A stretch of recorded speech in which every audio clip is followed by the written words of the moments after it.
Bien, señores, ya hemos hecho costumbre de conversar esporádicamente con nuestro embajador representante de Venezuela aquí en República Dominicana, Alí de Jesús Uzcategui Duque, embajador de la República de Venezuela aquí en República Dominicana. Le agradecemos y valoramos su presencia aquí, embajador, y a veces nos preocupamos porque hablábamos de el quehacer diario y a veces cuando los problemas políticos agobian a los gobernantes y a los estamentos de poder, pues quizás no se puedan desarrollar los planes deseados en beneficio de una nación que merece estar mejor y que tiene una oposición incansable, tanto dentro como fuera. Algunos piensan que es excesiva la culpa que le echan algunos miembros del gobierno venezolano a esa oposición. Realmente, ¿hasta dónde la situación que tiene Venezuela es culpa de la oposición interna y muchas veces de algunos países que deberían ser amigos y están trabajando en sentido contrario? Buenos días, doctor Racín. Gracias por la invitación a este gran programa matutino y sus acompañantes que de alguna u otra forma hemos mantenido una interrelación. Sí, efectivamente, a través del tiempo tenemos más de 18 años en un proceso en el cual no la ha tenido de alguna otra forma muy fácil para poder desarrollar los diferentes planes que de alguna manera se han venido sustentando para el desarrollo social, económico y político del Estado venezolano. Esto, por supuesto, ha tenido una contraposición, como usted muy bien lo ha indicado en estos momentos, como es el accionar de grupos que adversan el proceso. Eso está dentro del tema interno y el tema externo.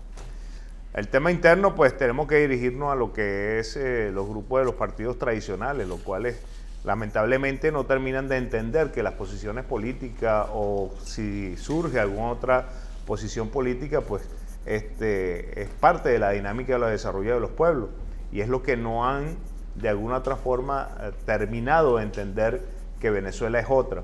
Más aún cuando hablamos que a partir de 1999 se presenta una constitución elegida por el pueblo, el 15 de diciembre de 1999, y en donde se establece que dejó atrás aquel concepto de la representatividad por una de la pluralidad y la participación masiva del pueblo. Por eso es que de los tres poderes que normalmente se constituyen o se constituía en esa política tradicional hasta 1998, a partir del 99 hablamos de los 5 poderes. Y eso es lo que le permite al pueblo en general una participación masiva. Cuando vamos a lo externo, y por supuesto esa participación masiva tiene que ver en toda la injerencia de las políticas públicas del Estado. Y al tener injerencia en las políticas públicas del Estado, ese pueblo, pues limita a aquellos que tienen algunos intereses particulares o privados en cuanto a la obtención de recursos, que es parte del tema. Los recursos de un país, la riqueza de un país, aparte de su pueblo, que es la mayor riqueza que pueden tener todos los países o todas las naciones del mundo. A lo externo, por supuesto, cuando se encuentran en un panorama donde están acostumbrados a tener el concepto de una política generada desde la Primera Guerra Mundial hasta la presente fecha, en donde se marcaba no solamente el concepto neoliberal, sino el concepto capital, porque hay que pensar que el desarrollo de la Primera y la Segunda Guerra Mundial lo que produjo fue un desarrollo industrializado o militarizado de la industria, en el cual generó grandes capitales, y eso lo entendieron, y hay que recordarlo cuando hablaba el doctor hizo un ensayo muy interesante e importante que está vigente todavía y seguirá vigente por muchos años. Don Juan Bosch elaboró un ensayo del pentagonismo, sustituto del imperialismo. Y cuando hablábamos del imperio como tal, cuando hablamos de un imperio tiene unas características particulares, pero cuando hablamos del pentagonismo es la acción militar, es el fortalecimiento de las fuerzas militares para el dominio del mundo. Y así vemos cómo en el mapa mundial encontramos parcelada a través de diferentes comandos de los Estados Unidos, a través del Departamento de Estado, para el dominio mundial. Y dentro de ese dominio, por supuesto, la política. Y hay un concepto muy trajinado y que conocemos, que el elemento prácticamente que acompaña a la política es la fuerza. Y la fuerza militar es una de ellas y una de las preponderantes. Por ello, al no aceptar la posición política, en este caso de integración, de participación ciudadana, de recobrar todo aquello que nos han robado a través de muchos años, pues no lo aceptan como tal. Por supuesto, ponen en acción unos diferentes elementos para tratar de dar al traste con el proceso bolivariano. Y así es como se presenta desde 1999 hasta la fecha diferentes eventos, empezando por el evento del 2002, que fue el golpe de Estado, y luego sucesivamente las acciones que lamentablemente la oposición, y cuando digo lamentable porque somos venezolanos, y como venezolanos debemos de ser nacionalistas, debemos de ser gente que cree en la autodeterminación, en la independencia, en el desarrollo del país, y no hay mejor posición que ponernos de acuerdo para desarrollar política. Hay que recordar que para 1998 existieron 9 planes de desarrollo de la nación, y estos nuevos planes de desarrollo de la nación nada más se quedaron ahí como planes, nunca fueron ejecutados como tal. A mí me tocó que hacer en una oportunidad un estudio para una presentación de tesis, y empecé a buscar el desarrollo de los planes de desarrollo de la nación para esa época, y resulta ser que no había nada constituido para la ejecución de los mismos, sino sencillamente se quedaba en letra muerta. Es cuando vemos que a partir de 1998 se empieza y se inicia un proceso de planificación. En el 2001 arranca el primer plan de desarrollo económico y social, que dura del 2001 al 2007, luego del 2007 al 2013 y luego del 2013 al 2019, con todos los problemas que han existido, el golpe de Estado del 2002, más los problemas de injerencia, la guerra económica. Se ha ido desarrollando a pesar de todos estos planes. Podemos hablar, por ejemplo, del tema de vivienda. Hasta recientemente se entregó la vivienda a 1.600.000. Y no tanto que se entregó, sino que de alguna otra forma ha sido con los recursos propios que genera el Estado venezolano. Bien. Y que para este año se tiene previsto un 75% del empleo dentro del presupuesto nacional. Por eso que cuando usted me pregunta por qué esa oposición interna o externa, bueno, es producto de que no solamente Venezuela, sino que se ha logrado una integración. Ayer se estaba celebrando en La Habana la 15ª reunión del ALBA, en donde de una manera Venezuela, por los mismos problemas que estamos presentando desde el punto de vista político y económico en estos momentos, ha recibido un espaldarazo en función a reconocer no solamente las virtudes, sino la buena fe con que se ha desarrollado la política del proceso bolivariano, del proceso revolucionario, gestado por nuestro comandante eterno de la revolución, como es el comandante Hugo Rafael Chávez Frías, y proseguido por el comandante Nicolás Maduro. Embajador, cuando un medio tiene el privilegio de recibir la aceptación de un diplomático que venga a hablar de su país, tiene que tener en cuenta las limitaciones que tiene con respecto a los pronunciamientos que podría hacer en torno al país a que está representando y a quien va ante quién está representando su gobierno. Es decir, que nosotros estamos claros, pero hay algunos temas venezolanos que con República Dominicana tienen mucha afinidad. Nosotros tenemos mucho que agradecerle a Venezuela, porque Venezuela ha sido solidaria con República Dominicana en los momentos más difíciles, de dictadura, de democracia y hasta de economía. Petrocaribe hoy no se menciona mucho por los precios, pero en un momento dado fue vital para nosotros.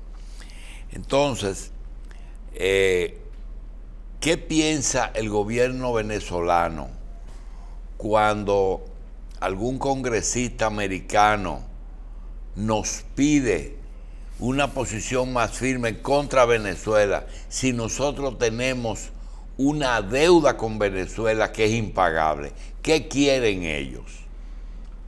Sí, doctor Racín. Es muy importante. No solamente con Venezuela, sino con el gobierno de Venezuela. Sí, es muy importante establecer que esto es un proceso sencillamente producto de prácticamente un itinerario que llevan ellos para ir en contra de Venezuela.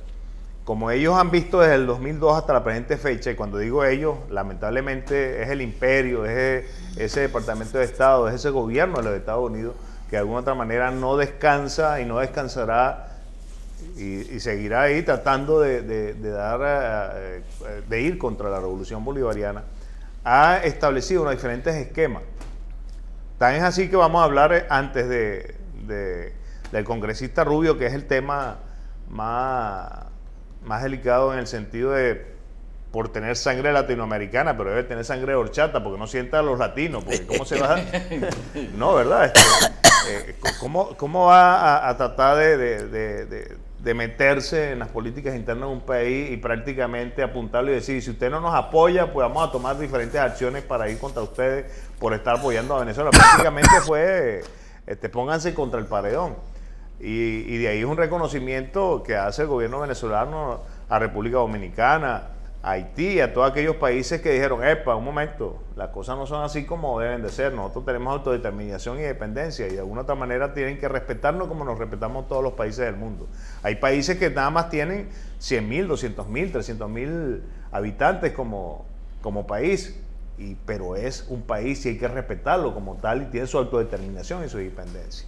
Esa lamentable intervención de este senador Rubio, en verdad que llegó un momento muy difícil y yo creo que más bien se le revirtió el tema, porque cuando hablamos de la OEA no es más que un accionar de los Estados Unidos. Cuando hablamos de la Carta Democrática resulta ser que son 34 países y lo único que no han firmado la Carta Democrática son Canadá y Estados Unidos. Entonces quieren implementar la Carta Democrática al Estado venezolano bajo una acción que eso sí se puede tomar como un golpe de Estado, como fue en la reunión del lunes pasado, creo que era 3 de abril, y llamaron a un consejo, a una sesión especial con 17 países, y resulta ser que de una manera absurda no reconocieron al presidente, que era Bolivia, ni al vicepresidente, que era el de Haití, pero nombraron a uno interino. Eso fue un golpe de Estado, sin ninguna intervención de los demás miembros. Entonces hablan de un golpe de Estado en Venezuela dado por el gobierno nacional, pero resulta ser que los que vienen gestando el golpe de Estado desde el 2002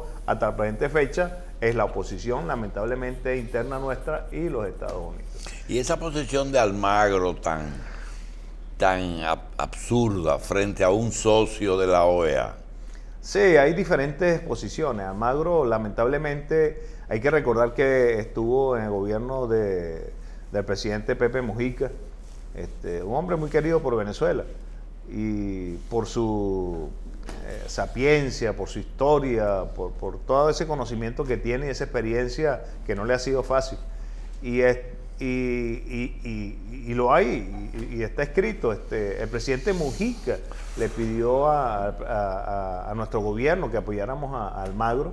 Habían ciertas consideraciones con el tema del apoyo, pero no se preocupe que no se va a meter con Venezuela. Pero fue lo primero que hizo Almagro, meterse con Venezuela, y más cuando está siendo nariciado, y me perdonan la expresión, por los Estados Unidos.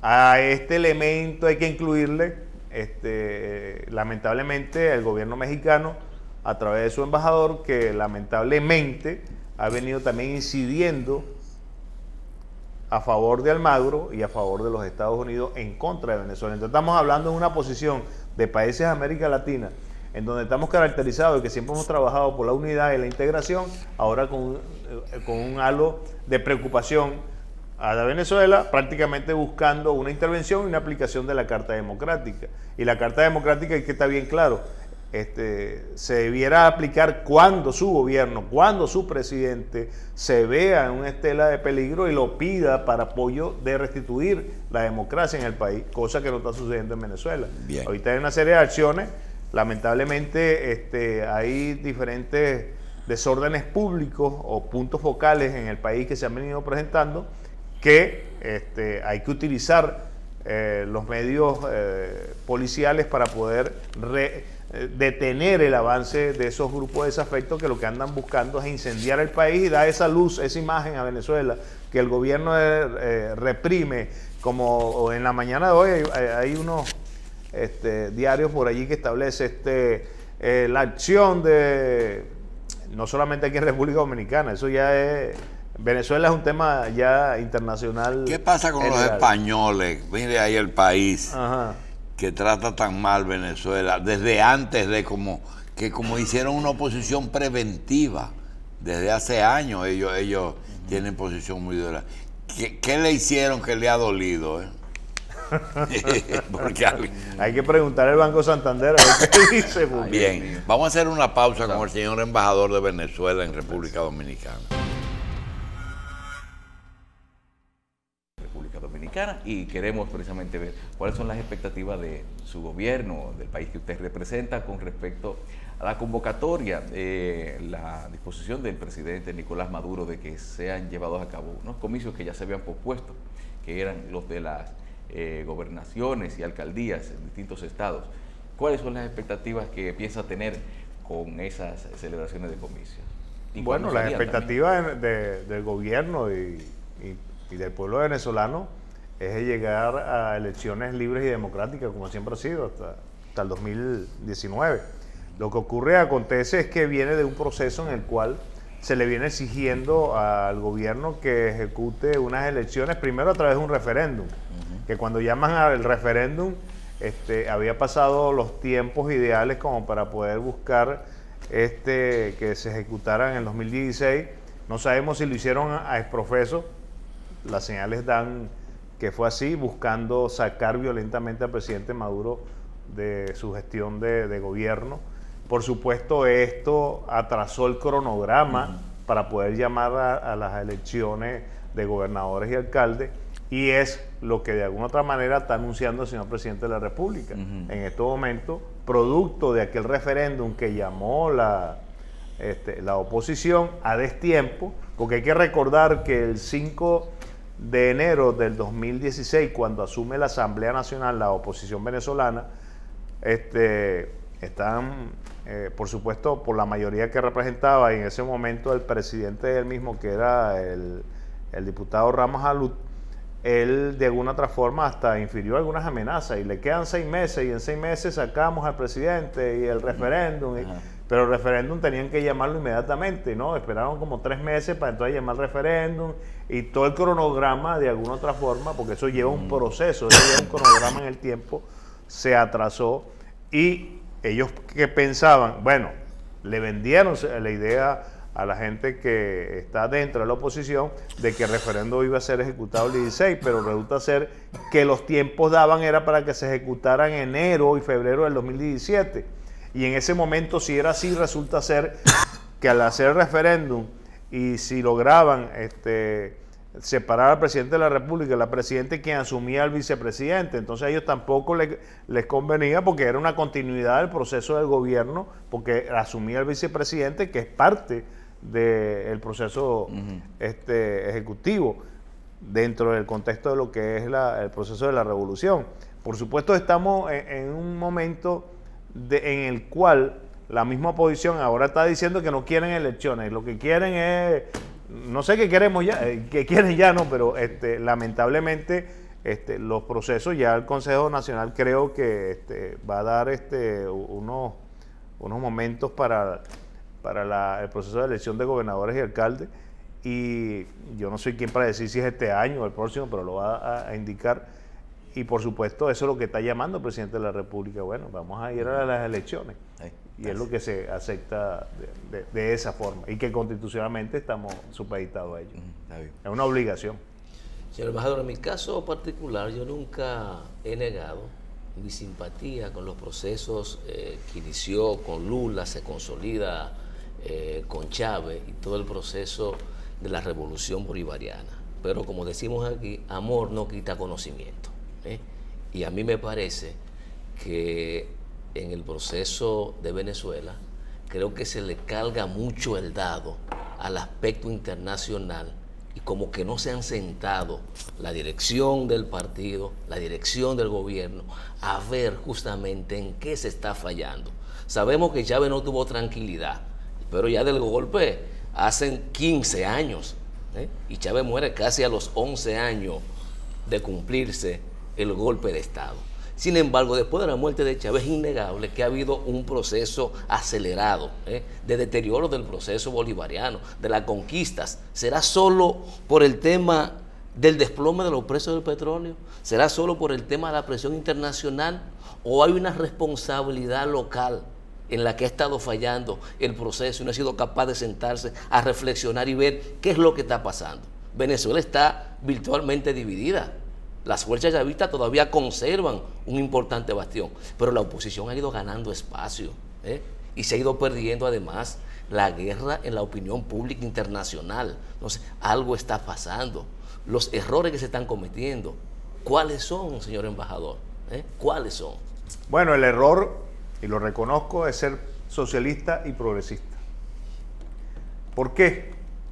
Cuando vemos el panorama mundial, de alguna forma lo que marca la política son los conceptos de derecha o de ultraderecha, o los que han mantenido en el tiempo el proceso de injerencia de algunos gobiernos o de grandes potencias hacia la dinámica de desarrollo de los pueblos a nivel mundial.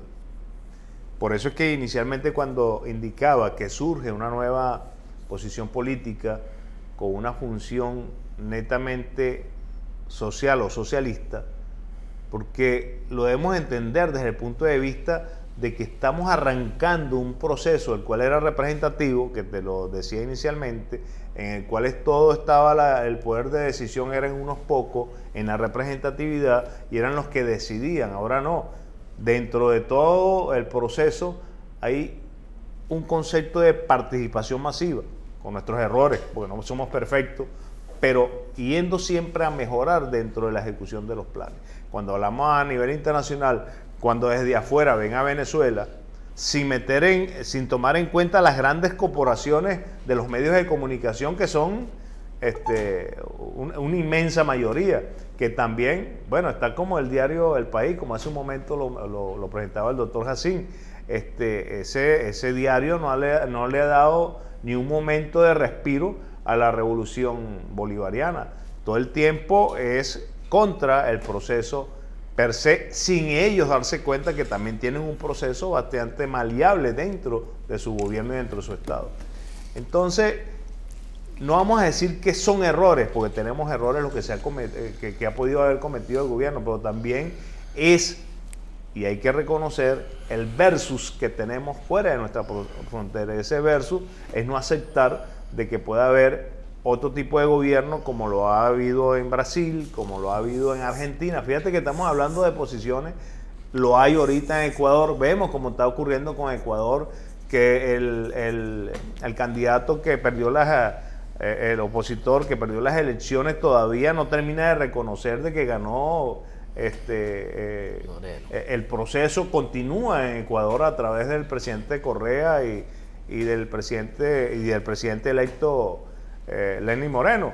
Entonces es una acción de todos contra unos pocos, o de pocos tratando de sobrevivir con unos muchos, o demasiada gente dentro de ese contexto que adversa lo que es el socialismo. Hay que recordar que después de la Segunda Guerra Mundial y la Guerra Fría, prácticamente hubo un enfrentamiento entre lo que era el contexto del capitalismo y el socialismo era visto como el comunismo.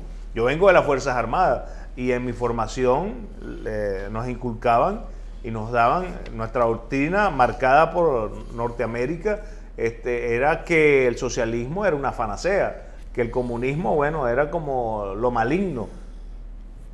Hay errores en todo, en el capitalismo, en el socialismo, en el comunismo, pero son sistemas políticos que de alguna otra manera deciden los pueblos de acuerdo a la aplicación y el beneficio que puedan asumir. Bien. El socialismo es la aplicación y el desarrollo de todo el proceso económico y social en beneficio de la mayoría. Bien. Embajador, es fácil defender a Mujica, a pesar de que Uruguay no es Venezuela. Es bastante fácil defender a Correa, pero es fácil defender a Venezuela. ¿Desde qué punto de vista y de qué contexto le preguntaría yo? Se lo pregunto porque si usted coge el ascenso de Chávez al poder, se da cuenta de que Chávez era una necesidad en ese momento. Es decir, Venezuela se había prácticamente de autodestruido y era una necesidad. Chávez viene con la buena pro. Sin embargo, corresponde a las relaciones, por ejemplo, con Cuba.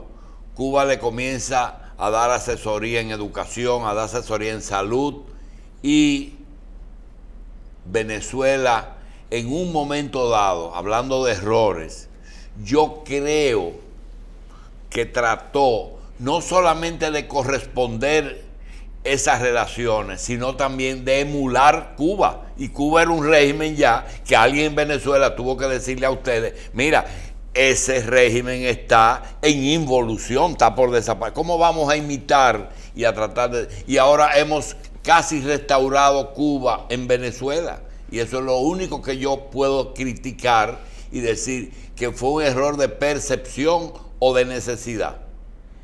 Sí, el concepto no es que Cuba se haya emulado en Venezuela. Cada país tiene sus características particulares. No podemos hacer esa comparación con Cuba y Venezuela, porque Venezuela tiene unas características, aparte geográficas, económicas, totalmente diferentes a las de Cuba. Cuba tuvo al frente un bloqueo por más de 60 años, que eso lo conoce usted mejor que yo en el sentido de la cercanía y por lo que ha representado Cuba, no solamente para los estados o los países antillanos, sino para América Latina y el mundo entero. Sí, embajador, pero escúcheme, pero usted sabe bien que cuando hablamos de economía, yo soy el primero que digo, los precios del petróleo se fueron a pique. Venezuela hizo una estructura de presas y de sustitución de combustible de hidrocarburos por agua, y sin embargo la sequía le dio durísimo y todavía están pagando el precio. Es decir, uno sabe que hubo factores que no estaban en el programa. Sí, sí, lo que le quiero decir yo con esto es que más bien a nosotros recibimos de Cuba dentro de una alianza, fue un soporte social. Y cuando te digo social, cultural, porque la cultura es todo, no es solamente cuestión de tradiciones, ¿no? Lo cultural es la educación. Y esa asesoría, pues de alguna otra manera, durante sus características propias como pueblo y como gobierno, podemos hablar que en el 2005 Venezuela dejó de ser un país que libró una batalla contra el analfabetismo y fue declarado por la ONU como un país libre de analfabetismo. Y en el sistema de salud, nosotros teníamos un sistema de salud muy marcado dentro de procesos muy neutralizados que no se atendía a la población de manera general, y en la asistencia de la salud y con el desarrollo de la misión salud y con algunos elementos... Sí, pero la cúpula de la salud era buena. Era buena, pero no atendía. No se distribuía igual abajo, pero era muy bueno. Venezuela era un centro de formación de profesionales de la salud. Todavía lo sigue haciendo, pero lamentablemente por los problemas económicos se han ido. Seguro. Y se han ido, que están en libertad de salir o no, o quedarse en el país. Y no solamente República Dominicana, muchos países de Latinoamérica han estado recibiendo diferentes tipos de profesionales por el tema económico. Y es como, de alguna otra manera, yo lo he dicho en otros programas, la migración de Venezuela hacia otros países es una responsabilidad y una decisión particular. No es que hay un desplazamiento económico ni hay un desplazamiento por algún motivo de una guerra civil, porque infiriendo a esto es una decisión particular. Cuando de alguna forma usted me dice la comparación con Cuba y Venezuela, sencillamente que somos países con características de autodeterminación e independencia. Y de allí la gran importancia que ha tenido no solamente Cuba para el mundo, ha aportado y ha tenido grandes ideas que a lo que ha hecho es contribuir al desarrollo de los países. Venezuela, con todas sus características y con todos sus problemas desde el punto de vista económico, seguimos adelante. Por supuesto, estamos ante un bloqueo donde las principales corporaciones o instituciones financieras internacionales lo que han ido es bloqueando. Y yo se los digo sin menosprecio de algunas circunstancias. Hay instituciones que no pueden recibir dólares, tienen que recibir son euros. ¿Por qué? Porque hay un bloqueo en donde no le permiten a Venezuela, lamentablemente, obtener divisas en la moneda del dólar para poder hacer las transacciones económicas, y eso también imposibilita la obtención de recursos e insumos necesarios. ¿Ustedes no le cargaron mucho a PDVSA el presupuesto de la nación? Es decir, al caer los precios, es la razón verdadera por la que la economía se ha ido al suelo. Fíjate que el presupuesto de la nación está ahorita basado en la recaudación de los impuestos y en las divisas obtenidas por algunas empresas básicas del Estado. El petróleo hoy por hoy nada más representa, y con un temor a equivocarme, creo que un 25, un 30% del presupuesto.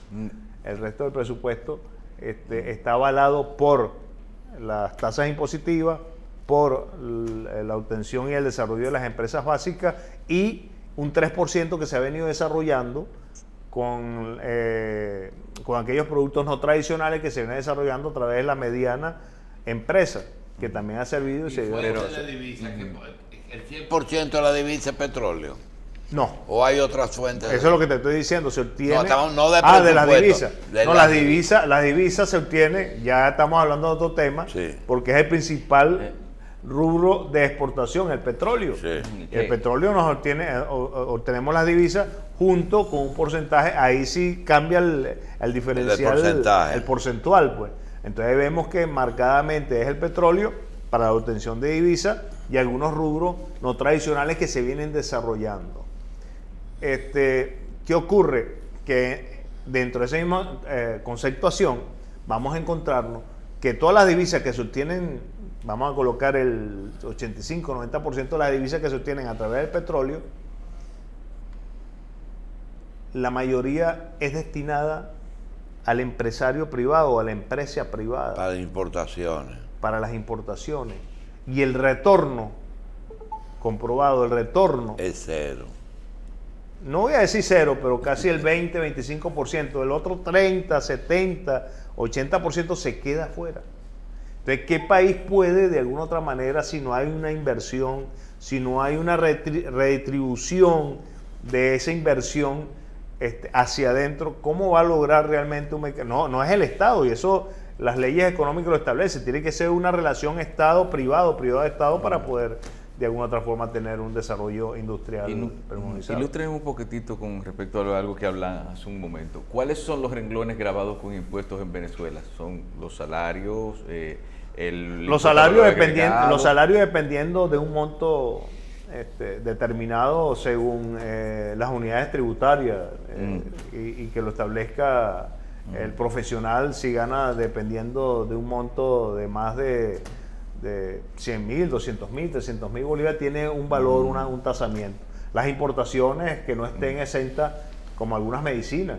Hay que recordar que Venezuela, para poder de una u otra forma apoyar a toda aquella población que tiene enfermedades que son crónicas, como el cáncer, de inmunodeficiencia, etcétera, etcétera, tiene un sistema en el cual les aporta de forma gratuita el medicamento. Y con todos esos problemas que tenemos, se está realizando, no con la misma eficacia que anteriormente lo hacíamos, pero se están haciendo todos los soportes y esfuerzos necesarios para poder llegar a esa gente que tanto necesita. Hay que ver que un tratamiento de cáncer es costosísimo. Hay gente que fallece y muere, no per se por la propia enfermedad, sino por no haberse podido hacer los tratamientos. Eso es lo que de alguna otra manera en Venezuela se ha venido desarrollando para poderle llevar a aquellas personas que de alguna manera, como el cáncer, pueda recibir el tratamiento debido al caso. ¿Habrá alguna posibilidad real de que los sectores enfrentados en Venezuela se sienten en la mesa de negociaciones para ver la realidad de Venezuela en términos económicos y buscar una salida también a las dificultades políticas que se están presentando? Claro, sí, yo me recuerdo, mira, eso está planteado desde el 14 de abril, de 2002 en la madrugada, a las 3 de la madrugada, cuando el presidente Chávez retorna a la presidencia de la República y con un crucifijo en la mano, llamó prácticamente a la concordia, a la unión y al diálogo. Vamos a hablar, vamos a resolverlo. Y ahí se armó una mesa de trabajo con la oposición, que al poco tiempo lo que hicieron fue, como decimos vulgarmente, dar una patada a la mesa y levantarse. Lo mismo está ocurriendo ahorita. Hay que recordar que dentro de la mesa de trabajo hay un representante del Papa. El nuncio y aparte del representante del Papa están asistiendo a las mesas de diálogo, pero hay un grupo de la oposición que asiste y hay otro grupo de la oposición que adversa. Y los que asisten entonces se ponen de acuerdo para no hablar de lo que hablan en la mesa de diálogo. A la final es como que ellos tratan de ganar un tiempo para, de alguna otra forma, tratar de deslegitimar el gobierno y buscar la ingobernabilidad. Y no es que la oposición, el único diálogo que entiende es que le entreguen el poder. Sí, ese es el único diálogo, porque es que no han presentado ningún proyecto de país, no han presentado ningún proyecto de desarrollo. Es decir, que ellos no aceptan que Maduro le gobierne.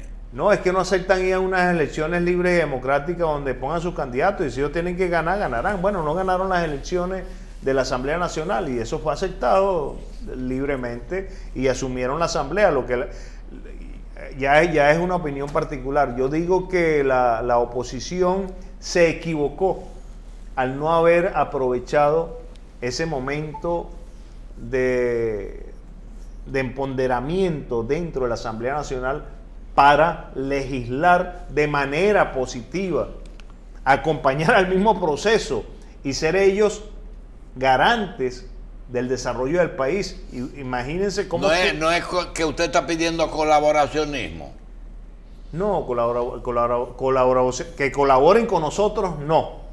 Que contribuyan al desarrollo del país, no que colaboren con nosotros, porque es un problema de Estado, un problema de los venezolanos, es un problema en donde todos somos corresponsables de un país, indiferentemente del color que representemos, amarillo, azul, rojo, verde, tenemos una corresponsabilidad con el desarrollo y el proceso interno del país. Con nuestras diferencias políticas tenemos que aceptarnos, no las hay en todos los países, pero no tampoco de porra y machete, vamos a quitar el gobierno y este es el que queremos, no. El pueblo es el que debe decidir. Si el pueblo decide que otro sistema de gobierno, otro sistema de político, será el pueblo, pero no que sea un pequeño grupo. Cuando hablamos ahorita, según las últimas estadísticas, todavía dentro del mismo contexto, la oposición son pequeños grupos de partidos en los cuales tienen un 7, un 6, un 5%. Hay unos que tienen hasta un 3% de representatividad dentro de un proceso de oposición. El 29%, el máximo que tiene, que es el 7% de apoyo, es el Partido de Acción Democrática. Y de ahí para Primero Justicia, que era el primer partido que tenía ese más o menos 7, 8%, bajó prácticamente a última posición. Todavía el PSV sigue siendo el partido de mayor fortaleza y cuenta ahorita con un 30 y tanto por ciento, 35, 36% de soporte político. Es la fuerza política con más representación y por supuesto contajante dentro de un proceso en el cual se requieren instituciones políticas estables. Los otros son, la oposición unida es que de alguna otra forma representa, eso es lo que usted hace un momento me acaba de decir de las divisiones, prácticamente que hay una confrontación dentro del país en dos partes iguales, pero esas partes iguales es esa oposición como la Constitución, como ese tarjetón de partidos políticos, bueno, son los partidos políticos que intervienen dentro de un proceso democrático. Pero vamos a hacerlo como lo dice la Constitución de la República Bolivariana de Venezuela, como lo establece ellos, las leyes, los reglamentos. Esto es lo que nos lleva de la mano. Esto establece la autodeterminación. Ningún país del mundo puede venir a incidir en un pueblo contra la Carta Magna, que es lo que están buscando. Hay que recordar que en el 2002 la oposición automáticamente, cuando dio golpe de Estado, lo que hizo fue agarrar la Constitución, deshacerla de un plumazo y reconocer inmediatamente la Constitución de 1961. Y entonces eso no es así, porque la Constitución se defiende por sí misma a través del pueblo. Definitivamente yo estoy convencido de que cuando uno le da excusa al contrario, le construye razones. Y yo creo que de esto ha estado pasando mucho también en el proceso venezolano. Posiblemente me equivoco porque uno está a la distancia viendo las cosas, pero tampoco uno es tan bobo para dejarse confundir con todo, para que estemos también bastante claros. Yo creo que el gobierno y el partido han estado apostando de manera indirecta a la unificación de la oposición venezolana.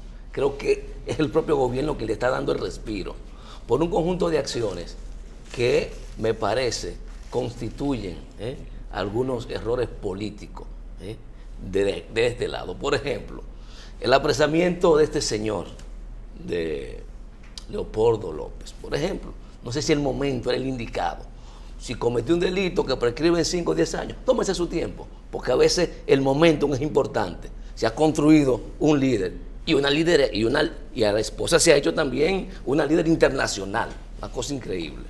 Otros apresamientos, el hecho de haber querido desde el mismo momento en que la oposición gana la Asamblea Legislativa, desconocer por vía judicial a los 3 diputados, creo que indígenas, que ganaron uno puesto, o los 4, que esto evidentemente le quitaba a la Asamblea Nacional y a ellos la mayoría absoluta.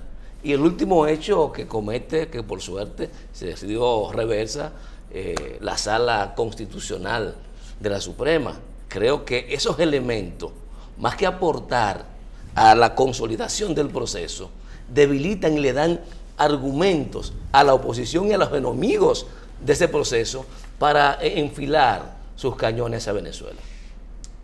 De alguna forma, usted me establece algunos elementos en el cual, si uno los analiza de manera crítica y con los elementos sustantivos en la mano, al gobierno venezolano y al Estado venezolano no le quedó otra medida en algunos de los elementos que usted ha establecido que tomar las acciones pertinentes al caso. Cuando usted me habla del señor Leopoldo López, lamentablemente él llamó en su oportunidad en el 2015 a un proceso denominado La Salida, y dentro de ese proceso gestó una serie de acciones como las que pudieran estar ocurriendo ahorita, gracias que hasta los momentos no ha ocurrido elementos que lamentar desde el punto de vista de pérdida humana. Un muchacho que murió por ahí, pero fue por la acción de un policía de tránsito que es totalmente ajeno a las manifestaciones, y otro joven que fue agredido en la cabeza porque le tiraron un elemento sólido de uno de los edificios. Pero lo que sí es importante establecer es que, por ejemplo, Leopoldo López, él tenía que asumir una responsabilidad en función de una acciones en el cual prácticamente fue en contra de la humanidad de muchas personas y hubieron un sinnúmero de muertos. Y eso es una responsabilidad que no podía, o sea, usted me dice, hay delitos que a lo mejor se pueden dejar prescribir o esperar que llegue, pero de alguna manera era una acción. Más aún, se detectó un plan, y que era muy cierto, que la misma oposición estaba buscando la forma de cómo neutralizarlo y echarle la culpa al gobierno.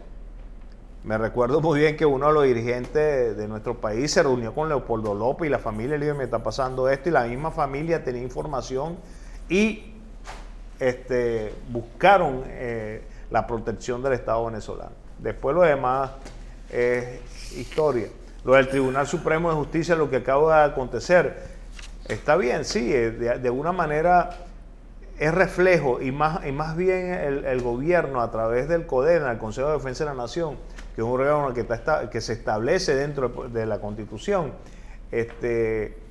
solventó la diferencia que hubo allí. Yo tengo otra apreciación que es particular, porque cuando yo me voy a la Constitución, yo no soy de la carrera del derecho ni de las leyes, pero cuando me voy a la Constitución está bien clara en muchas posiciones en las cuales yo tengo mis consideraciones.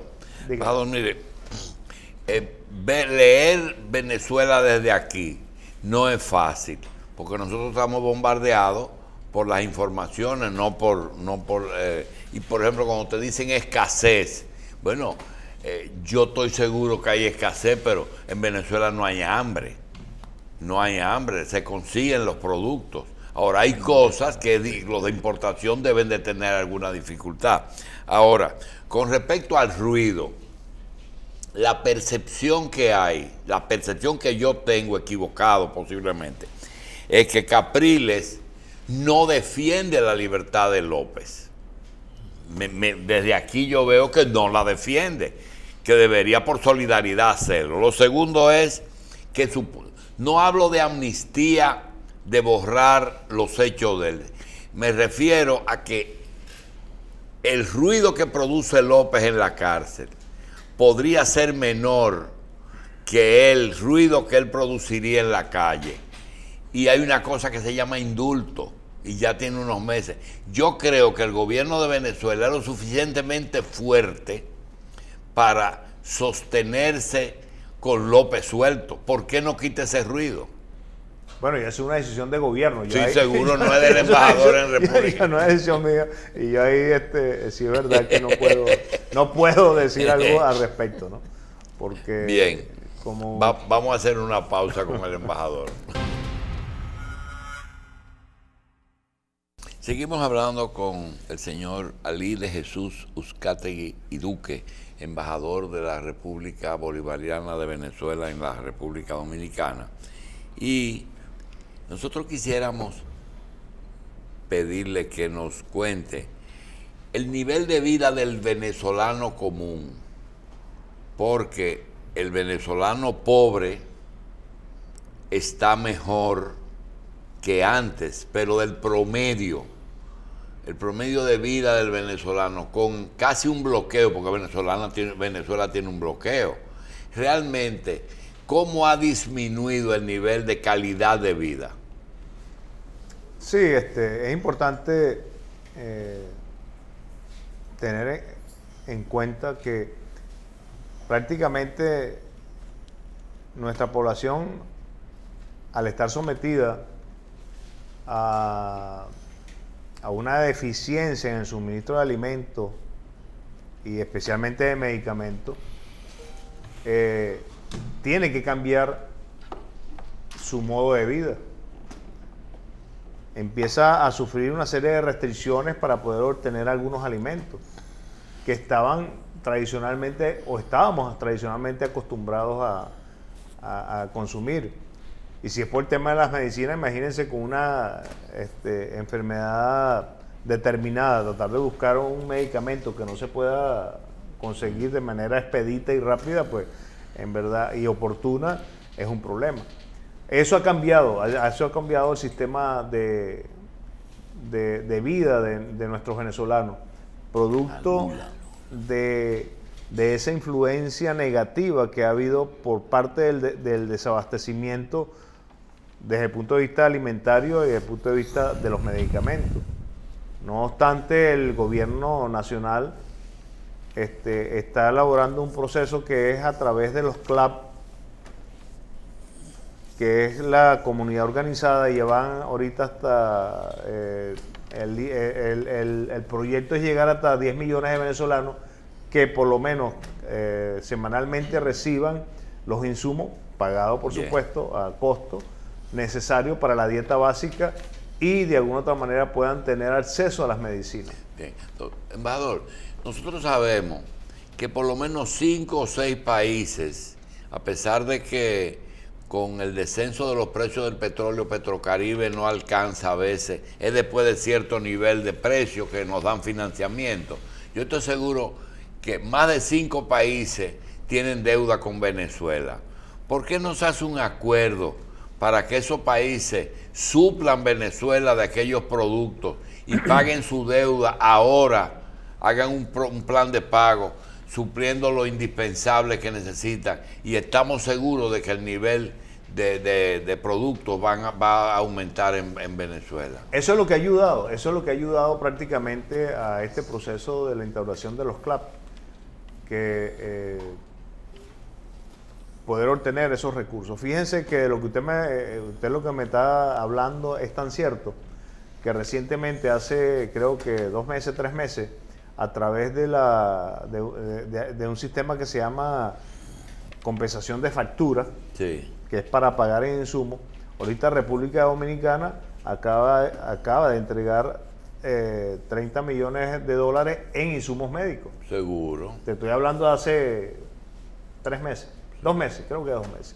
Y así se ha venido teniendo ese comportamiento dentro de Petrocaribe, porque es la relación que existía. Te estamos hablando de Petrocaribe, que fue un momento en que no había mayores problemas económicos en Venezuela, pero buscando la interrelación, buscando el acopio y la igualdad. Sí, pero el y el insumo beneficio médico para República Dominicana implica un contenido alto de divisas que nosotros tenemos que comprar para donar, pero aquí hay productos que tienen prácticamente o 0 divisas o muy poco. Por ejemplo, Venezuela, si nosotros le podemos mandar azúcar refina, para ponernos un ejemplo, aunque realmente aquí tenemos algún tipo de limitación, pero compartimos las necesidades, porque además tenemos una deuda con Venezuela, Sí, y claro. existe. Nosotros debemos estarle debiendo ahora mismo casi 100 millones de dólares. Sí, dentro de esa facturación de compensación y de pago, sencillamente no solamente es República Dominicana, hay que recordar que hay otros países dentro Está del Nicaragua, está Cuba, es decir, algo la- pueden mandar. Exactamente, algo pueden y están mandar. en ese proceso y de alguna forma se han recibido insumos desde el punto de vista para alimentos y medicina dentro de ese mismo contexto para poder paliar este gran problema económico que tenemos. Hay un tema, y es la salida de venezolanos. Nosotros tenemos 2 camadas de venezolanos, los que vinieron cuando Chávez asumió el poder, gente de Carlos Andrés Pérez y esa gente que habían saqueado Venezuela, y otro grupo que está llegando recientemente por la apertura que hay de las visas. ¿Consideran ustedes que todo el que viaja, sale de Venezuela, es enemigo del gobierno? No. Lo decía temprano, el que emigra de Venezuela, que normalmente lo hace con una visa de turista, Sí. lo hace por iniciativa propia y por responsabilidad propia. Cuando llegan, por ejemplo, en el caso de República Dominicana, que llegan con una expectativa de vida, porque eso es otra cosa, en un momento no muy lejano, empezaron por las redes y por algunos medios de comunicación vender a República Dominicana como un paraíso, como un destino subliminal, Y con no muchas es. oportunidades. Está bien, eso es positivo, pero hay que buscar el trasfondo Sí, político. pero Panamá y República Dominicana lo quisieron vender así, como Sí, usted dice. no, y Panamá también igual. Y entonces resulta ser y acontece de que No es así, no es así. en los 10 años, fíjate, yo hice una estadística con algunos números de entrada y salida de venezolanos en los últimos 10 años, y hay una población flotante, según esa estimación hasta el año pasado, hay una población flotante de unos 20.000, 25.000 venezolanos, según Entran esos y datos. salen. Flotantes, que no sabemos dónde están. Flotante, te estoy hablando de flotante. Cuando te digo flotante es que, por ejemplo, entraron 100 y se fueron 90, por decirte Sí, algo. sí. Quedaron 10 por ahí que no sabemos dónde Sí. están. Están vendiendo jugo en la Duarte. Seguro, a lo mejor. O trabajando en una empresa. Porque no hemos conseguido. Recientemente estuve aquí en ¿cómo que se llama? Aquí en la provincia, aquí ¿cómo es? Santiago de los Caballeros. Sí. Estuve allí en una actividad con algunos grupos sociales, etcétera, y se me acercó un empresario. Mire, que tengo por aquí un grupo de venezolanos que están trabajando, ajá, y ustedes, sí, yo le di trabajo y están contratados, etcétera. ¿Cómo hacen ellos para legalizarse? Le digo, bueno, sencillamente ellos tienen que, si usted le dio el trabajo, tienen que darle un proyecto de trabajo, irse aquí al ministerio, colocarle el sello, ir al consulado de República Dominicana en Venezuela, pedir la visa de trabajo para normalizar y den el tiempo de residencia. Si hay otro proceso, bueno, diametralmente tienen que de alguna otra manera ayudarse para esa situación. Pero ¿y la emigración de capitales y de personas que tenían alguna actividad productiva allá, entonces, ya no solamente de personas, qué les parece a usted? Vemos que no solamente una parte de lo que las personas como individuos que vienen, pero también vemos que hay muchas inversiones de gente que se ha establecido aquí con capital venezolano. Es algo, ¿cómo explica usted el fenómeno?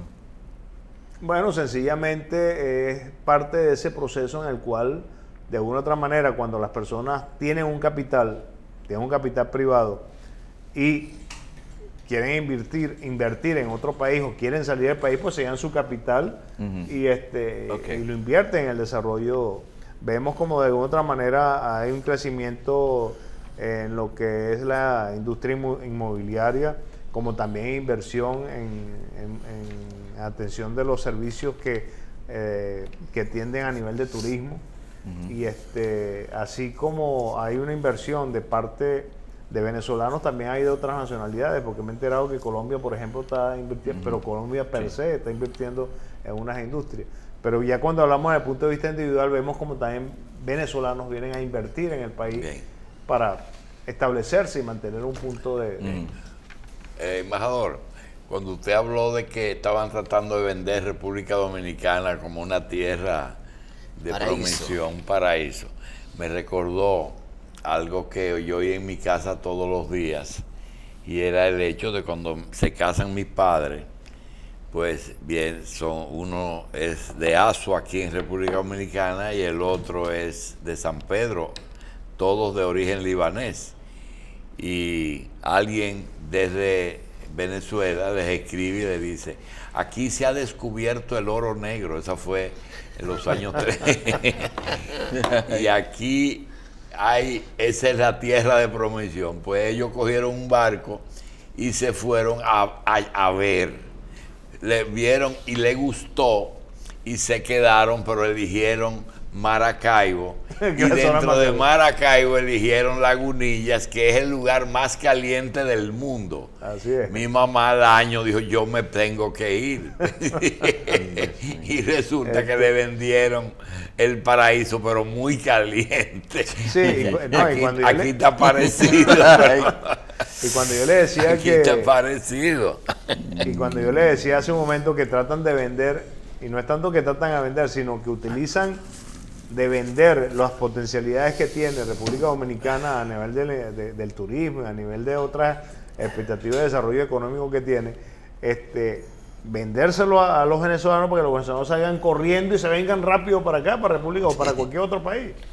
Y eso es bueno en la medida de que se tenga un control migratorio estable.